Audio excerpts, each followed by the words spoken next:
Le film se déroule dans le futur, où l'on a modifié génétiquement le corps humain pour qu'il puisse vivre éternellement et être éternellement jeune. Après 25 ans, le corps humain ne vieillit plus, mais tout a un prix, et pour un corps jeune, il faut payer un prix énorme. Nous voyons le personnage principal, qui s'appelle Will. C'est un homme ordinaire qui vit dans un monde où l'humanité ne vieillit pas du tout. Dans ce monde, la principale monnaie est le temps. Ainsi, dans la main de chaque personne, dès sa naissance, a été installé un minuteur, qui indique le temps qu'il reste à vivre à la personne. Le monde est divisé en zones en fonction du nombre d'heures dont dispose une personne. Will vit dans le ghetto avec sa mère Rachel, âgée de 50 ans. Cette famille n'a pratiquement plus aucun moyen de subsistance. L'homme veut gagner un peu d'argent en organisant des combats clandestins, mais la femme lui interdit même d'y penser. Will, avec un ami, travaille dans une usine locale qui fabrique des minuteries pour le transfert de temps. La direction de l'usine ne cesse d'augmenter le prix des denrées alimentaires. Aujourd'hui, Will apprend que le café lui coûtera désormais 4 minutes de sa vie. Le soir, notre héros se rend dans un bar où il avait l'habitude de jouer. Will y retrouve son ami, qui est très ivre, grâce à un étranger fou qui offre un verre à toutes les personnes présentes. Le sac d'argent s'avère être Henry, et le type a des centaines d'années au compteur. Will ne comprend pas ce qu'un homme aussi riche a oublié dans ce trou. Notre héros tente d'avertir Henry de l'existence d'un groupe de gangsters qui volent le temps d'autrui, mais l'énergumène ne veut rien entendre. Bientôt, un chef de gang nommé Fortis fait son apparition et propose à l'étranger de se battre pour gagner du temps. Tous les clients s'enfuient du bar, sauf Will, qui se cache dans les toilettes. Rich accepte le défi, mais demande d'abord à aller aux toilettes pour un moment. Un seul gangster l'accompagne, alors notre homme en profite pour l'assommer et s'enfuir avec Henry par la porte de derrière. Après avoir couru quelques rues, les héros se cachent dans une usine abandonnée, où ils décident de passer la nuit. Will se demande ce qu'un homme aussi riche a oublié dans le ghetto. L'homme explique qu'il a quitté le quartier huppé parce qu'il a des centaines d'années et qu'il est fatigué de vivre. Lorsque Will dit que c'est stupide, l'énergumène se contente de rire, car le héros ne comprend pas du tout comment fonctionne le monde qui l'entoure. Les fugitifs finissent par s'endormir. Le matin, Henry se lève le premier et consacre tout son temps à Will, ne se laissant que 5 minutes. En se réveillant, notre héros trouve des messages sur la fenêtre, « Ne perds pas mon temps ». En regardant dehors, Will voit Henry assis au bord d'un pont, juste avant que son temps ne soit écoulé. Ignorant les caméras, il se précipite sur le pont mais n'arrive pas à temps pour sauver Henry. Notre héros se précipite chez son ami, mais rencontre en chemin sa femme et son jeune enfant. Will raconte ses aventures nocturnes et donne 10 ans en gage d'une solide amitié. Le soir, un homme avec des fleurs attend sa mère à l'arrêt de bus, mais la femme ne vient jamais. Il s'avère que Rachel n'a plus de temps à perdre et que le prix du ticket de bus a doublé dans l'après-midi. Le trajet à pied dure 2 heures, ce qui signifie que la femme doit courir si elle veut revoir son fils, car elle ne dispose que d'1h30 sur le chronomètre. Will se met à courir vers sa mère en réalisant qu'elle n'a pas le temps. Il se heurte au milieu de la rue, mais malheureusement quelques secondes n'ont pas suffi et la femme tombe à bout de souffle dans les bras de son fils.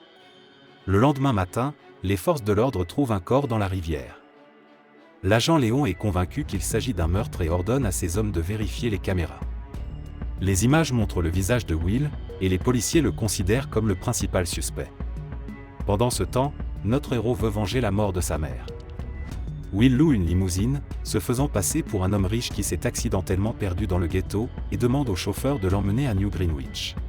Arrivé en ville, il s'installe dans l'hôtel le plus luxueux et sa présence est remarquée par la mondaine Sylvia. Will se rend au déjeuner, où il retrouve la belle. Le soir, dans un costume chic, Will se rend au casino. Assis à la table de poker, il rencontre Monsieur Weiss. Au cours de la conversation, on apprend que Sylvia est sa fille. Vers la fin de la soirée, Will, à la dernière seconde, remporte la partie et gagne quelques centaines d'années, ce qui impressionne beaucoup Sylvia. Weiss l'invitait à sa soirée privée. Dès le matin, Will achète une voiture de sport très chère, qu'il conduit le soir à une fête privée chez Weiss. Sylvia, voyant le jeune homme, s'intéresse beaucoup à lui et l'invite à danser. La jeune fille dit qu'elle envie parfois les gens d'autres fuseaux horaires parce qu'elle vit toujours entourée de gardes, sous la surveillance de son père, et sans réelle liberté. La jeune fille a toujours voulu faire quelque chose de stupide ou qui vaille la peine d'être vécu. Will invite une fille à se baigner sur la plage derrière la maison, ce qui, selon lui, doit être considéré comme quelque chose de stupide. Sylvia est d'abord hésitante, mais se joint bientôt à l'homme. Notre couple retourne au manoir séparément pour éviter les soupçons. Weiss rencontre Will et l'invite à jouer au poker, mais ils sont soudain interrompus par l'arrivée des agents. Il s'avère que les agents ont déjà retrouvé la trace de l'homme grâce à des achats coûteux et à des voyages à travers les fuseaux horaires. Will est emmené dans une pièce où il l'interroge. Il ne croit pas un mot de ce qu'il dit et prennent la majeure partie de son temps, ce qui ne lui laisse que quelques heures pour procéder à une arrestation. Soudain, l'homme s'échappe, emmenant Sylvia en otage. L'agent se lance à la poursuite du fugitif dans toute la ville et parvient presque à le rattraper, mais celui-ci réussit tout de même à s'échapper. Sur le chemin du ghetto, Will demande à Sylvia de lui laisser un peu de temps, mais elle ne veut pas l'aider. En arrivant au pont, l'homme est distrait par les caméras et ne remarque pas les pics sur la route. En conséquence, la voiture a un accident. Après avoir perdu connaissance, notre couple devient une proie facile pour les voleurs de temps. Voyant leur proie, les gangsters commencent à voler le temps de Sylvia. Entendant les sirènes de la police, les criminels s'enfuient, ne laissant à la jeune fille qu'une demi-heure de temps. À son réveil, Sylvia est choquée de constater qu'elle n'a plus de temps du tout et demande à son petit ami de l'aider. Will trouve drôle qu'elle lui demande du temps, mais aide quand même la jeune fille. Et les flics sont littéralement sur les talons de notre couple. Will se précipite chez son ami pour lui demander de l'aide. Mais Greta a de mauvaises nouvelles, son ami s'est tellement saoulé qu'il est mort de joie. Will remarque les boucles d'oreilles coûteuses de la jeune fille et se précipite immédiatement chez le prêteur sur gage. Le propriétaire est déjà fermé, mais il fait une exception lorsqu'il voit le prix des bijoux de la jeune fille. Réalisant à quel point le couple est désespéré, le prêteur sur gage ne paie que pour 2 jours, et le couple n'a pas d'autre choix que d'accepter pour survivre. Nos héros se rendent ensuite au téléphone, où Will demande à Sylvia d'appeler chez elle afin de pouvoir demander une rançon. La rançon est de 1 000 ans, qui devrait être transférée sur le compte d'une fondation caritative, mais le père n'est pas prêt à payer une telle somme pour sa fille. Le couple se rend à l'appartement de Will où il prévoit de passer la nuit et de discuter de leur projet. La jeune fille s'enquiert de la famille du garçon. Will raconte que son père était un combattant local et qu'il lui a appris quelques trucs avec le temps. Enfant, le garçon pensait que son père était mort lors d'un combat loyal, mais Will se rend compte aujourd'hui que son père a été assassiné. Le lendemain matin, Will observe une association caritative et se rend compte qu'ils n'ont pas de temps libre, ce qui signifie que le père de Sylvia n'a pas transféré l'argent. Will propose alors à la jeune fille de rentrer chez elle, mais Sylvia refuse. La jeune fille veut appeler son père au téléphone, et notre héros lui donne une arme pour se protéger, tandis qu'il observe la scène depuis le coin de la rue. Weiss répond rapidement à l'appel de sa fille, mais ignore ses demandes et l'avertit que la police viendra certainement chercher la jeune fille. En se retournant, Sylvia aperçoit un policier à quelques mètres de Will et tire immédiatement sur l'agent. Le couple vole la voiture de l'agent et tente de s'enfuir.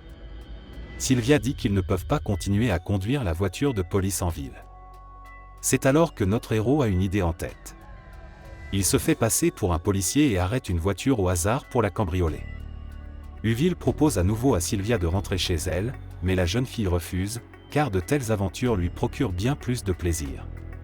Pendant ce temps, Weiss ment à ses investisseurs, affirmant que la situation est sous contrôle.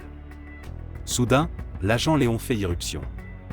L'homme informe le banquier qu'il ne s'agit plus d'un enlèvement, puisque la fille lui a tiré dessus, et que Sylvia est désormais recherchée en tant que criminelle.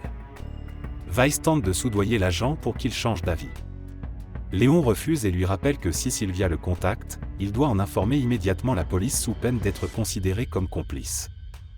Nos héros décident de cambrioler la banque du père de Sylvia.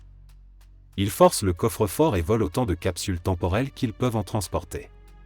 Le reste du temps, notre couple le laisse à qui le veut. Will fait don de la quasi-totalité du temps que notre couple a pu voler à une association caritative, où un employé le distribue à tous ceux qui en ont besoin. La police découvre bientôt le repère de notre couple et s'apprête à l'arrêter. Mais les insaisissables criminels parviennent à nouveau à s'échapper en sautant par la fenêtre. Nos héros s'installent bientôt à l'hôtel, après avoir payé toutes les chambres disponibles. Cependant, un visiteur aperçoit accidentellement les nouveaux clients. Un gang local de voleurs commence à menacer les gens dans les rues, cherchant à obtenir des informations sur nos héros. Au début, tout le monde se tait, mais après quelques coups de feu, un témoin oculaire de l'hôtel avoue avoir vu nos héros. Grâce à la télévision de rue, le couple apprend que leur tête n'est mise à prix que pour 10 ans, ce que le couple trouve plutôt insultant. Soudain, des brutes font irruption dans leur appartement et tiennent le couple en joue. Le meneur dit qu'il n'aime pas tirer sur les gens et défie Will en duel. Ce dernier utilise une astuce que son père lui a apprise. Lorsque le voyou jette un coup d'œil au chronomètre, Will commence à prendre tout le temps qui lui est imparti. C'est alors que les gardes s'approchent trop près et que le gars saisit l'occasion de leur tirer dessus. Lorsque la police arrive à l'hôtel, le couple s'est déjà enfui. Quelques heures plus tard, Will constate que les prix et les taux d'emprunt ont augmenté plus rapidement. Les banques veulent ainsi compenser le temps volé à la banque. Nos héros se rendent compte que les petits vols, eux, ne changeront rien. Ils se rendent au bureau de Weiss et prennent le banquier en otage. Après avoir volé une capsule d'1 million d'années dans le coffre-fort, le couple s'échappe. Lorsqu'elle apprend le vol, la police bloque immédiatement le pont pour empêcher les voleurs de retourner dans le ghetto. Voyant la voiture de Will, les flics ouvrent un feu nourri sur eux, mais ignorant les balles, notre héros parvient au ghetto. Là, Will donne une capsule vieille d'1 million d'années à une petite fille avant de faire semblant de se rendre. L'agent Lion croit avoir gagné, mais à ce moment-là, la fondation annonce qu'il y a maintenant du temps pour tout le monde, et une multitude de personnes remplit la rue. L'agent écarte les gens, espérant attraper les criminels. Finalement, Léon rattrape nos héros. Will rappelle à l'agent qu'il a lui aussi vécu dans le ghetto. Mais le policier lui répond qu'il a travaillé tout le temps pour s'en sortir. Ensuite, Léon veut arrêter le couple, mais Will explique que c'est inutile parce que Sylvia et lui n'ont plus de temps à perdre et qu'ils vont mourir de toute façon. L'agent vérifie alors son propre chronomètre et se rend compte que ses minutes sont comptées parce que Léon a oublié de transférer son salaire aujourd'hui. À ce moment-là, sa montre s'arrête et l'agent tombe en plein dans la rue. Nos héros n'ont plus que quelques secondes à vivre, mais le gars se souvient que les flics ont toujours un peu de temps libre dans la voiture. Will court jusqu'à la voiture de Léon pour prendre le temps de vivre. La fille a peur de ne pas arriver à temps, mais le gars revient en courant vers elle. Ils se retrouvent à mi-chemin et partagent le temps à égalité. C'est la fin du film. Merci à tous d'avoir regardé ce film jusqu'au bout. Donnez un like à cette vidéo. Écrivez dans les commentaires ce que vous pensez de ce film, et rendez-vous dans de nouvelles vidéos.